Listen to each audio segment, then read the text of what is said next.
Alright, I'll try and make this fairly quick. My name's Shane Alfreds, for those who don't know me.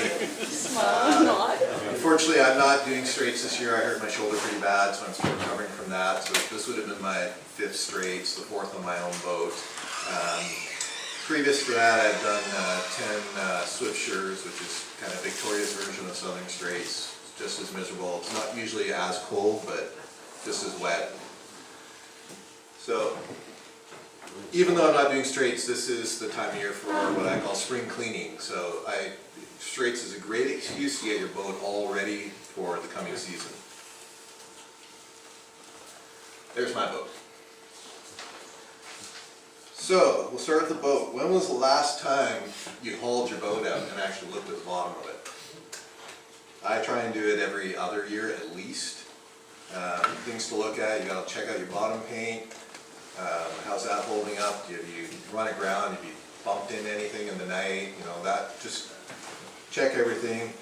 How's the keel hull join? Make sure there's no water coming in there. How are your through hull fittings doing? Check your prop, your shaft, your strut.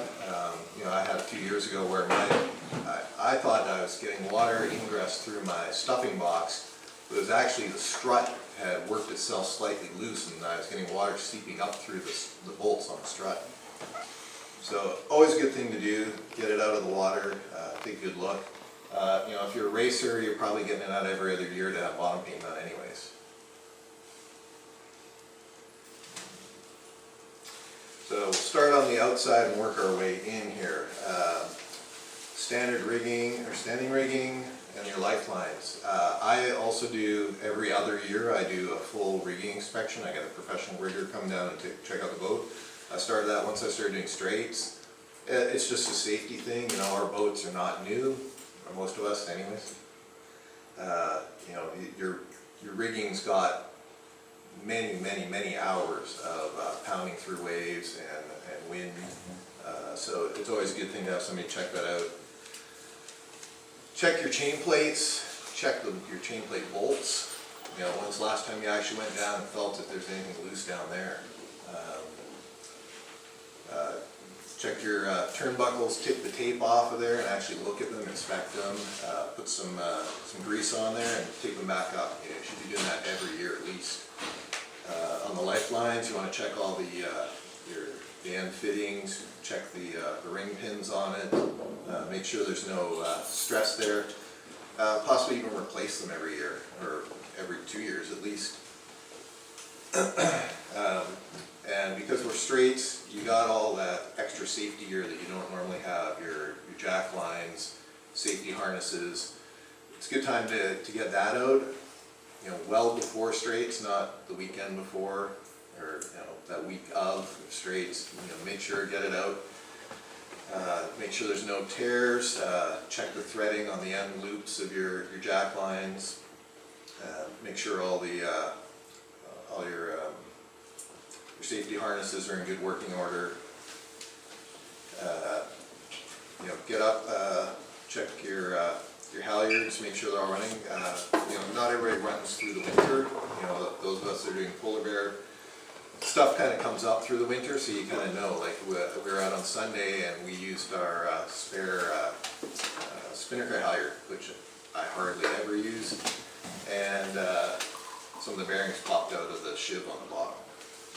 That could have been happening during Straits, you know, if you haven't inspected that for a while. Okay. Check all, you know, like Jason mentioned, you know, all the shackles and fittings and everything. You know, make sure that those are in good working order, because you don't want to be replacing that when you're out in the middle of the Strait in the middle of the night. You know, get all of your lines out, get all your sheets out. You know, everybody should have spare sheets. I actually have like I think 4 sets of jib sheets. Get those out, inspect them, make sure they're clean, good working order. Make sure the eye loops are still good on them. If you use and if you use soft shackles, check all your soft shackles. They do eventually wear out. Sails, Jason did a great job of actually covering most of that. I was just going to say the same things. Check the battens, the batten pockets, look for wear on all of those. You know, check the stitching.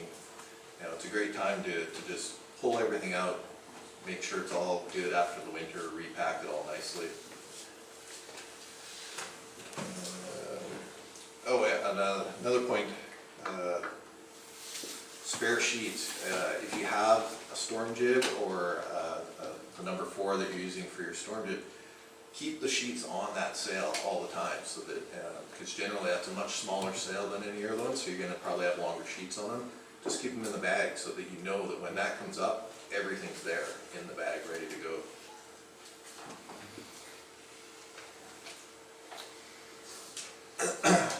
More outside.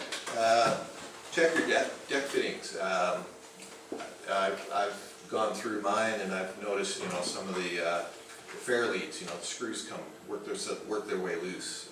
Check all that type of stuff. Make note of everything. Anything that's come loose, you're going to want to either pull it off and rebed it. You know, it's not really a good time of year to do it, but I've got a list going for this summer. I'm going to be taking the boat and pulling a bunch of stuff off and rebedding it all. Make sure it's all watertight again. You know, check all your blocks, everything, lube it all up, just like Jason said. You know, it's really important that you know, salt water and just causes corrosion and causes things to jam up. Make sure everything's working good. It's a great time to service your winches. You know, go over to Stevenson Marine, get those little winch service packs, and you know, do that on a dry day, or get your tarp out. And, you know, it's amazing how much of a difference that makes to the performance of the winch. Get out your anchor. Those of you who are racers here probably have a racing anchor that you're not going to be using on straights. You got to have that full-size anchor that you want to have if you need to use it. One Swiftsure that I was doing sailed into no wind. You know, it was complete glass for hours. Fortunately, we had enough anchor road that we could put the anchor down, and we stopped from going backwards at 2 knots for 3 hours. That would have been 6 miles we would have given up. You know, the wind, you know, as soon as the wind picks up again, it's easy to pull it in. So make sure you got lots of, you know, your anchor road is in good shape, and you got lots of extra line you can always play out if you need more. If you're in 100 feet of water, you're going to need 300 minimum, more likely 500, 600 feet of line just to be able to get a hold.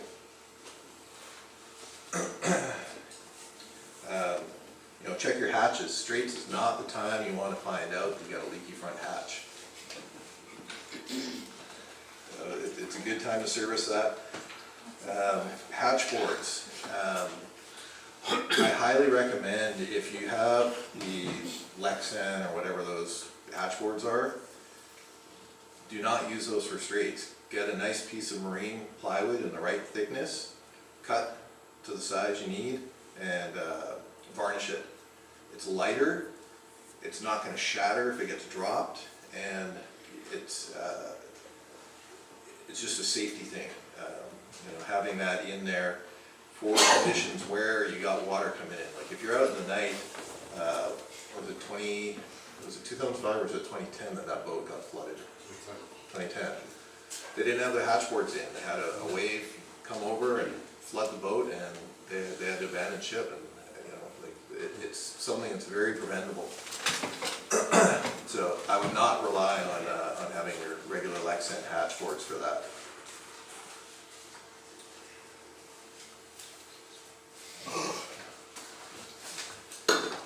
Okay, inside the boat.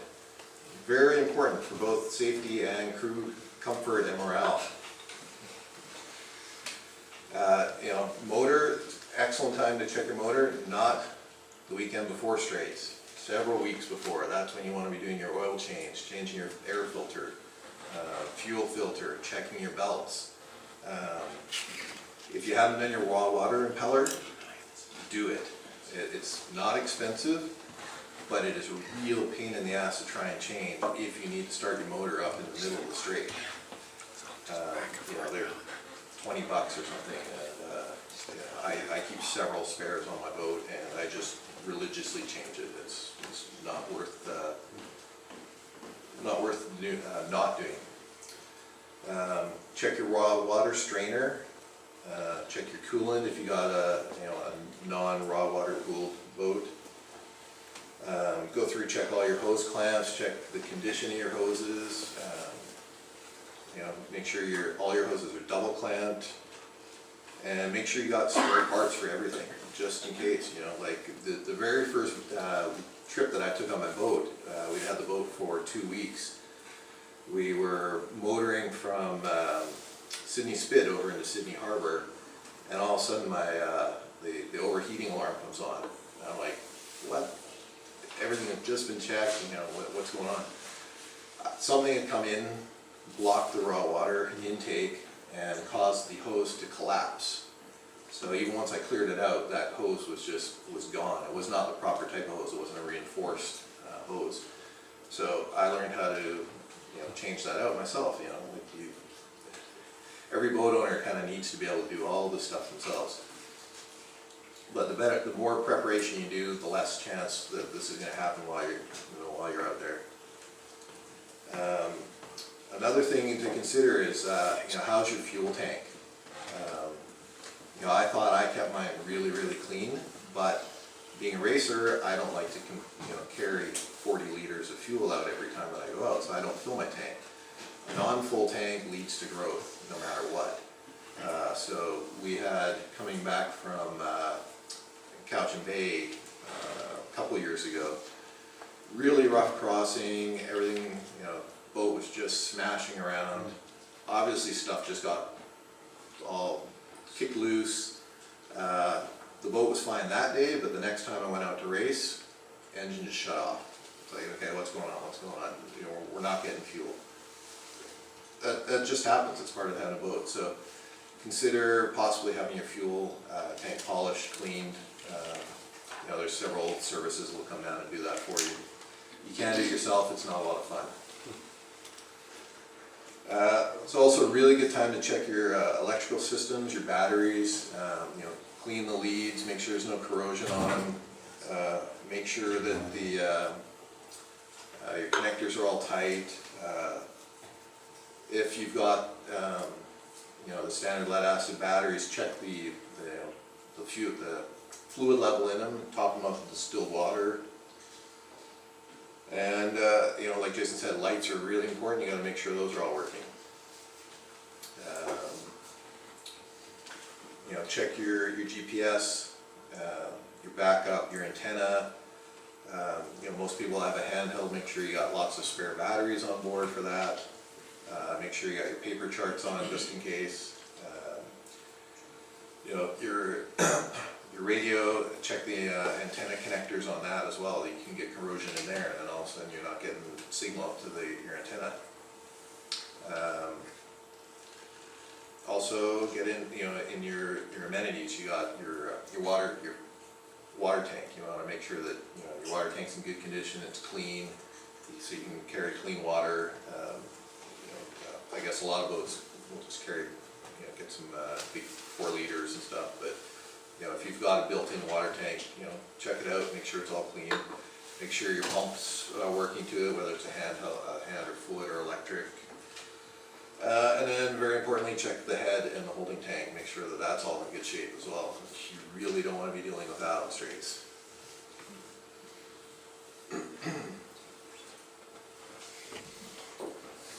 Okay, so now that you've kind of gone through everything, the boat's in great shape. That was us racing just a few weeks ago, actually. Practice. This is kind of going over into the crew stuff as well, but very important for your boat.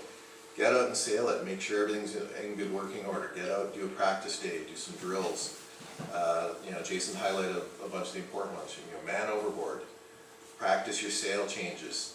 Practice peeling down to smaller sails. You don't want to be doing a spinnaker peel for the first time with your crew ever in Straits. Practice reefing and unreefing, making sure all your reefing lines are set up properly. The worst thing is to go, oh, I forgot to run the reefing line, but we need to reef right now. hove to. Have you ever hove to on your boat?